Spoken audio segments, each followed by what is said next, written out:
I was talking to a new seller client of ours the other day. They were asking, when are we going to have our public open house and when are the showings going to start happening? They were actually worried about the time of year and when people were going to typically be in town to look at the property, etc. And it was interesting. I sort of reflected back. They hadn't sold a property for probably 20, 25 years. And I was thinking back, gosh, I got started in real estate 21 years ago. And back when I first got started, one of the key things that we did was, well, we had the MLS book. So that showed all the inventory at that time. And then I held a Sunday and a Saturday tour of homes. And everybody flocked to the tour of homes, which is a really neat program. It's sort of a mobile open house.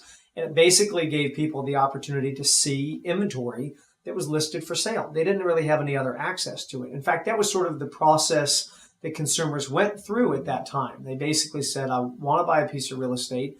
Well, what's for sale? Well, let me get in touch with a realtor. The realtor would have the MLS book. They'd look through the book and then they'd go out and they'd look at property. Well, advancing that, it was fun to tell the seller about this, advancing that basically 20 years. And of course, it's really been so strong over the last 10 to 15 years. The development, of course, the internet and the prevalence and availability of information to consumers about what's listed for sale. So it was interesting to explain to them that basically the stepping stones of the process have basically changed. The consumer drives the process now. The consumer says, I'm interested in a piece of real estate. So what do? They don't necessarily pick up the phone or go looking for an MLS book. They have their own MLS access through the internet. They're going to Zillow or they're going to Realtor.com or hopefully they're going to CollinsGroupRealty.com. And as they do that, they're looking at all the properties that are listed for sale. And when they do that, they're basically filtering that through.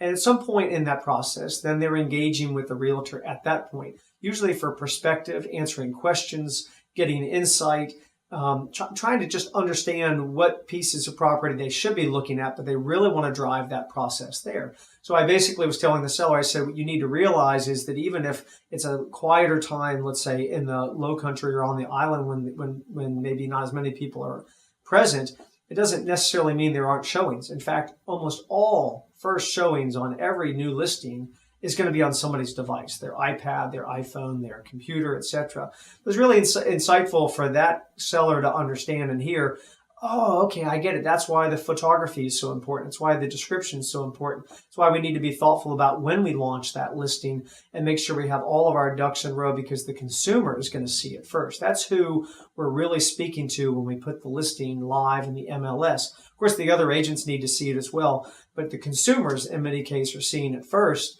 And it's there as soon as they get that e-alert, they get it in their inbox, like, oh my gosh, that's a new listing that's come on. They're going to ping their agent, they're going to ping us directly, etc.